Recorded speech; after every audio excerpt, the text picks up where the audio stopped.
Welcome to the Level Up Artist Podcast. We're your hosts, Adriana M.A. and Jackie Sanders. We are two art professionals sharing for the advice and business lessons we have learned along our creative journeys. we talk to artists, leaders, and art professionals to demystify the creative process and discover new ways to succeed as a career-minded artist. If you find value in these conversations, please go ahead and subscribe. This will help other creatives like you find our podcast, and you'll be notified when we drop a new episode every Tuesday. Now, with the new year, many people, businesses, and artists are setting goals for the new year, including financial goals, which may mean looking at what you are currently spending in your business. And when you do look at that, you may realize that there are a lot of hidden costs with your business, your art career that you weren't quite aware of before. And especially in the beginning, when maybe you aren't making a lot of money from selling your work yet, it can feel a little disheartening to just see all of the money you're putting into your business without that potential return yet. I know. I feel like for whatever reason, there's this, I don't know, this mindset that art, it's almost as though the materials appear out of nowhere. And it's like, no, you have to pay to play. You have to pay to practice. You have to pay to Right. put it in. It doesn't mean you have to spend all the money. You can definitely start small, depending on your budget, but you definitely have to pay in some way, shape, or form and invest. Let's call it invest, right?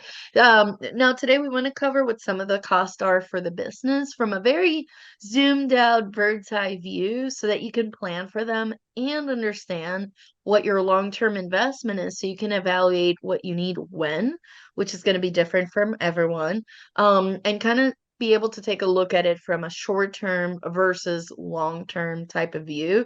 So we'll go into some examples, but just know we're gonna kind of take a zoomed out look and then kind of go into a little bit more detail.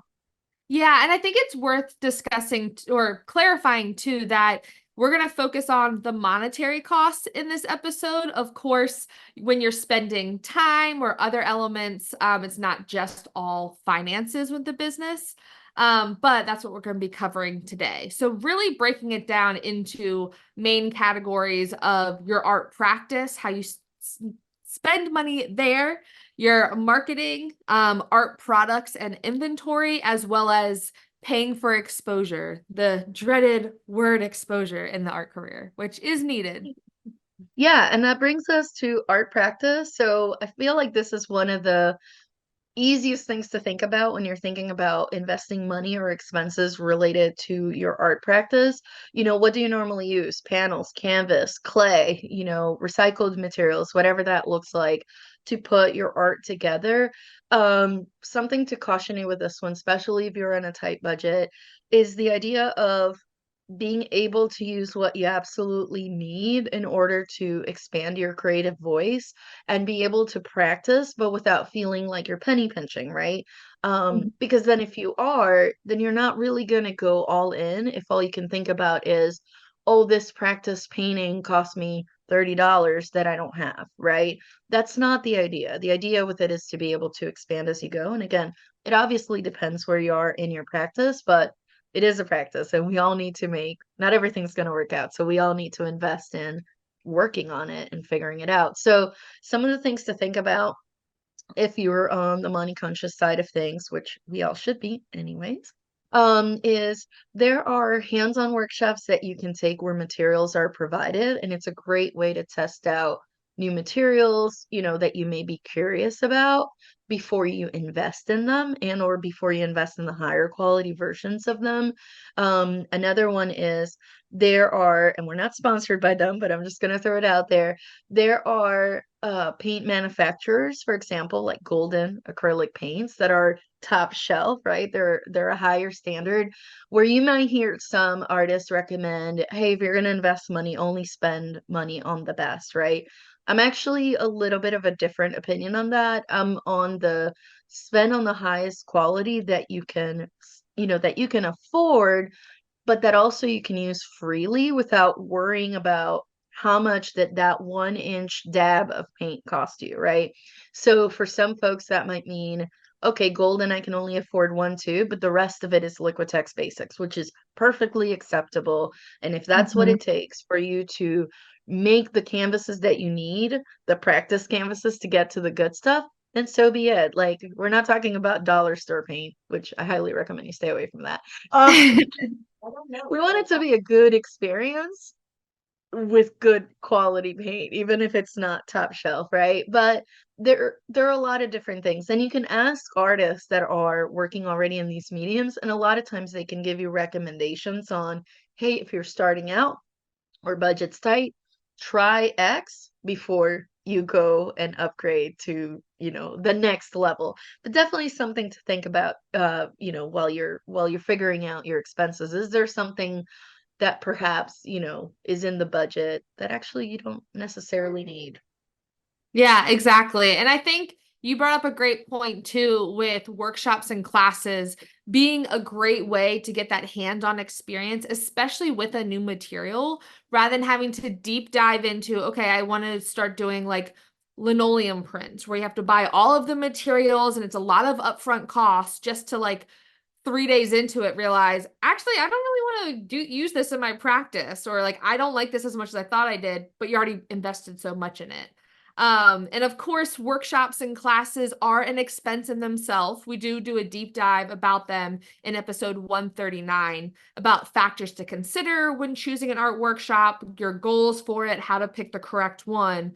But they can be a great way to really expand your creative voice, network with other artists, learn a new material, and a lot more other things that we list in that episode. But workshops and classes are a great way to invest in your art practice in a way that's different than physically buying materials. Another thing to think about, though, as a career-minded artist, in addition to making artwork, is marketing your artwork. That's a huge part of growing your collector base, getting opportunities, is putting your out in the world. Often through one thing we talk about a lot on the web on our podcast is having a website.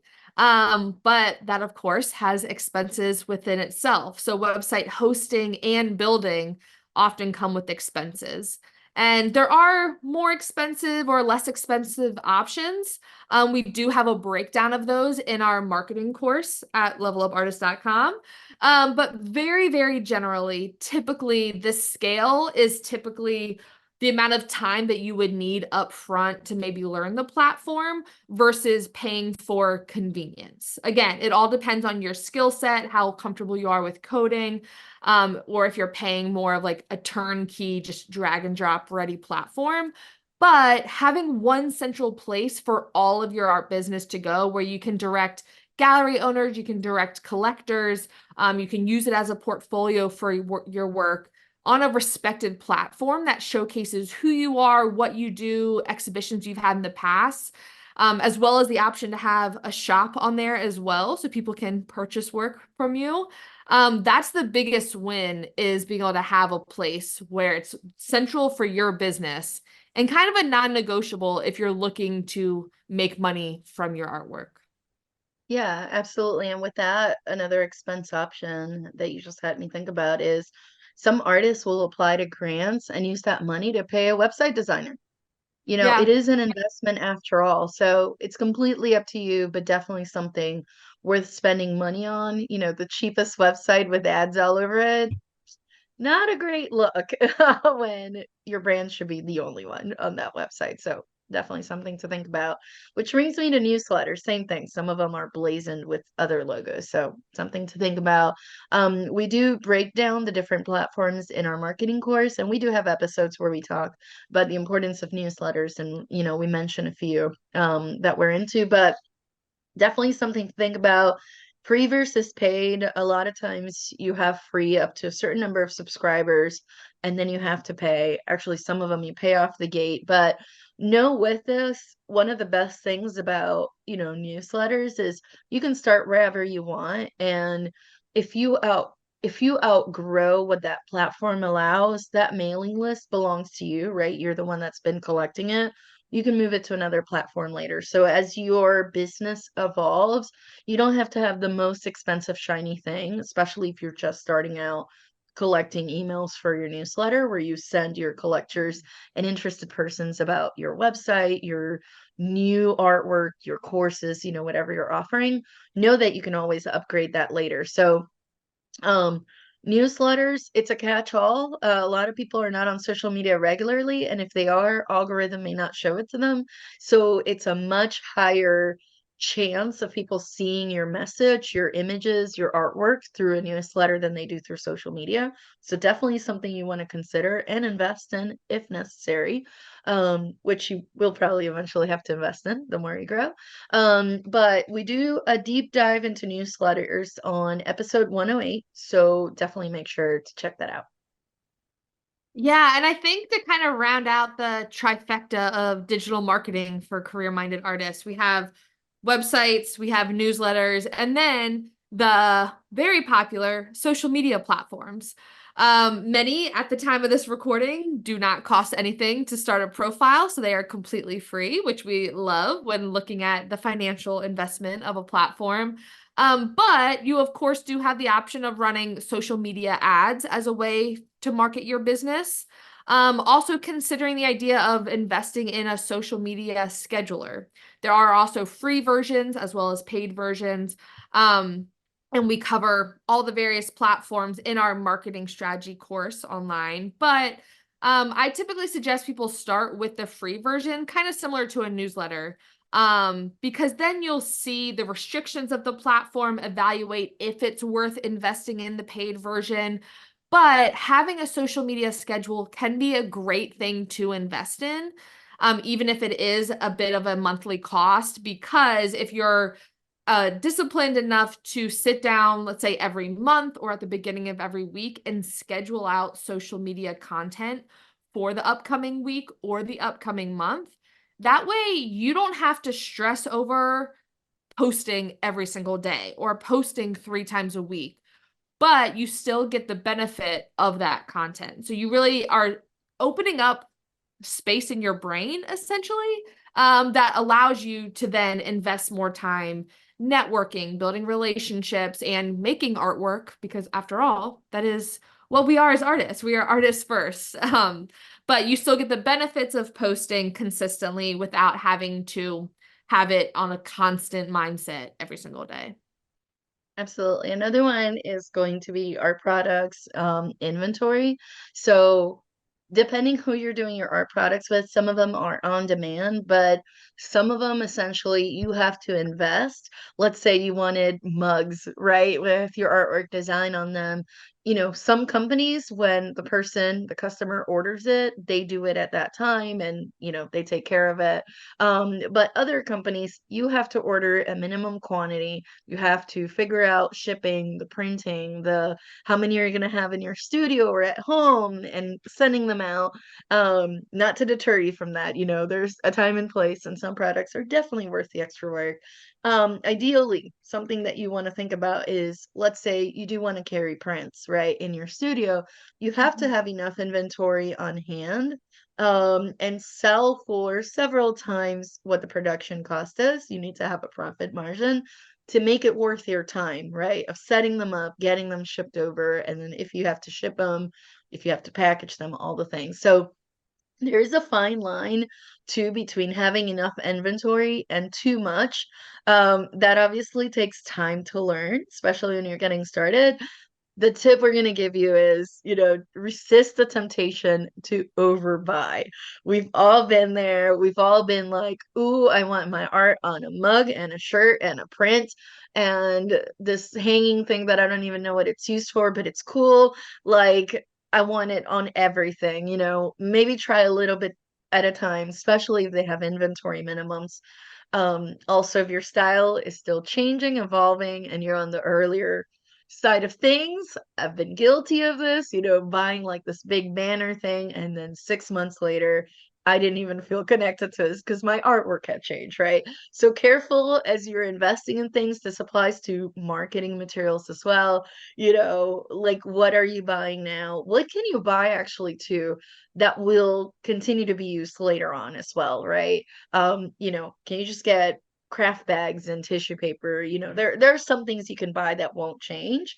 So as you think about products and the inventory and how you're going to package them, those are some easy things to think about. You can always elevate the purchase experience for the collector later on down the road anyways. So you do Hmm. want to give them a way to carry whatever the item is that you're offering. Just know you don't have to go all out, especially in the beginning, especially if you're being budget conscious. You don't need that tissue paper that's emblazoned with your logo, especially when you're starting out. Just use the more basic, nice, but basic stuff first. You can always upgrade it later. So, yeah. Yeah, there's definitely a Definitely rabbit invest. hole of like, well, I want to personalize everything. Which All to the your stickers, point, like everything. maybe your style's still changing, maybe you might change your logo down the line. So also when thinking from a brand perspective, of yeah, rather than having tissue paper with your logo on it that costs like $3 a sheet, you can say, okay, well, this is my like brand color, and I can bulk buy this in the same color to where if your palette changes slightly, it's still just regular tissue paper. It's not something that you can like never look at again. Or yeah, having like blank white bags and maybe you order a rubber stamp that you can spend 10 minutes while you're watching a TV show stamping the bag to personalize it, elevate your experience, but you're not custom ordering like 360 printed bags with your logo on it. I don't know. There's some cool stuff out there and you can get sucked in very easily, but always evaluating, is this going to be worth the return? Because there are definitely things that are worth investing in, as we're talking about on this episode. And one of them is often something that can be get a bad rep, kind of in the art world of doing things for quote unquote exposure. But as a career-minded artist, that is definitely a part of investments that you make. It's for clarification, not doing work for free or, oh, I'm just going to do this because it's going to get in front of a lot of people. But exposure costs when it comes to submitting exhibition applications. Oftentimes, there's a cost with applying to an exhibition or a group show or a juried show. And whether you get into 10 to 20 to 30% of those are fees that add up. But the opportunity to be in a group show that is seen by a lot of people, you add to your resume, it's an investment into that growth of your network. Also thinking about your overhead. If you have a public facing studio or in any type of studio space where you pay rent, that's an investment into your business to have collectors be able to come to your space and see your work. Also, there are many galleries where you kind of purchase a shelf space is essentially the equivalent of it, whether you have a certain number of pieces that they have on display. Some places have like different kind of booths within their shop. So those are all ways in which you are paying to get in front of more people, which can be worth it. The ideal outcome of that is, of course, you want more people to see your work and potentially a new audience that's new for you that will buy your work, be your new raving fans. But these are all things to think about of where it makes sense to invest in exposure or where it may make sense to do that down the road, depending on where you are in your art career. Yeah, absolutely. And something else to mention about this is, you know, again, from the budget conscious perspective, is if you want to be intentional, right? And this is something that we mentioned throughout the episode and in a lot of episodes. It's like if chances of you getting into this very high-end show that you're not necessarily your artwork is at that level yet, then don't throw money at it, right? Like if it's like if you're a portrait artist and this is all very abstract shows, then you're just throwing money away, right? So it's like even with those things, it might be like, ooh, I'm gonna spend money on it, but make sure it's in alignment, right? Exposure, just random exposure to shows, you got to make sure it's in alignment to where your goals are. Same thing with the public facing, same thing with the gallery. Like, are they in alignment with the type of audience you're trying to attract? Do they have pricing similar to, the pricing that you want to present yourself with? Um, it's very easy to get distracted with, oh, I'm just going to do this just to get more eyeballs, but just getting more eyeballs isn't necessarily the way to do it. It has to be the right kind of eyeballs, the right kind of collectors looking at your stuff. So, anyways, just wanted to throw that out there. But next up, we're going to be talking about the top thing we think all artists should invest in financially as career-minded artists. But first, let's put in a quick word from our sponsors. This episode is brought to you by our Level Up Artist courses. We understand that life as a modern artist can be both exciting and overwhelming. Plus, there's a lot of information out there. So, what do visual artists actually need? We've spent countless hours of trial and error, weeding through tons of information to find the gold, so you don't have to waste your time going down those endless rabbit holes. In addition to weekly calls, we have created video course modules to cover everything from artist documents to exhibition prep, social media to technology, sales strategies, artist mindset, PDF resources, templates, and so much more. Ready to get started? Head on over to levelupartists.com to learn more, get immediate access, and level up your career today. Welcome back, everyone. So, when thinking about spending money to make money as an artist in the year, our two top suggestions for career-minded artists should actually come as no surprise. But if you're an avid listener to our podcast, or if you have heard us talk about these before, well, then you've heard some of these. But one of our top ones, website. Especially with a shop, if you can, right? You're the one in control. This is your mothership. This is your command center. This is your home on the internet. This is where you choose what your narrative is, how you want to present yourself. You decide, do you show prices? Do you not show prices? Like, you get to show, did you get awards? Are you in competitions? Are you in exhibitions? You choose. This is like your own TV channel equivalent. Like, you choose everything that goes into it. You're not shown next to quote unquote competitors, which you've heard us. We don't believe in that, but you're not being shown against other artists. There's no change in policy like other websites, like say Etsy, for example, where even the platform saying, if you like this artist, you may also like, and then distracts your potential collector with all these other random people you don't even know about, right? So it's like you are the one, within the website that you get to choose how you present yourself. And on top of that, you get to even have a contact form if you choose to, right? And or other ways in which that potential collector or business can get in contact with you and let you know, hey, I love your stuff. Is this available? How do I buy it? Can I do a commission? Do you do murals? Can you come to my space? They have a way to get a hold of you, which is fantastic. Like, if they already see it, it's like it's more than a shop window. It's the shop, right? It's literally like them stepping into your virtual studio and you get to show them around and say, hey, stay a while if you want to. So yeah, we're very passionate about that one. Website, website, website. Exactly. And I especially think of websites in the way that, like, no one can discover you if there's nothing there for them to find. And so you have to have that shop front on steroids ready for them to come and just discover if they're looking for you, or see your work in a group exhibition or see you at a market. You have to have that paper trail for them to look at of, oh, I want to deep dive into everything about them and their work, and they can go on your website. But then the second one being a newsletter. So after someone discovers you, they fall in love with your work, they're your biggest new fan, you want to have a way to where it's not only waiting for them to think about you and your work, but a way for you to consistently reach out to them and tell them about, hey, remember you met me at a market 3 months ago, and I know you love this pottery series. Well, look, I just released this new series. It's coming out next week. Here's links to all the pictures. Of course, that's not the exact verbiage, but that's kind of the mental connection that you are making every time you send that newsletter to people. And a great thing about newsletter platforms is, as of the time of this recording, there are a lot of really great free options that you only pay for as you grow, which is amazing.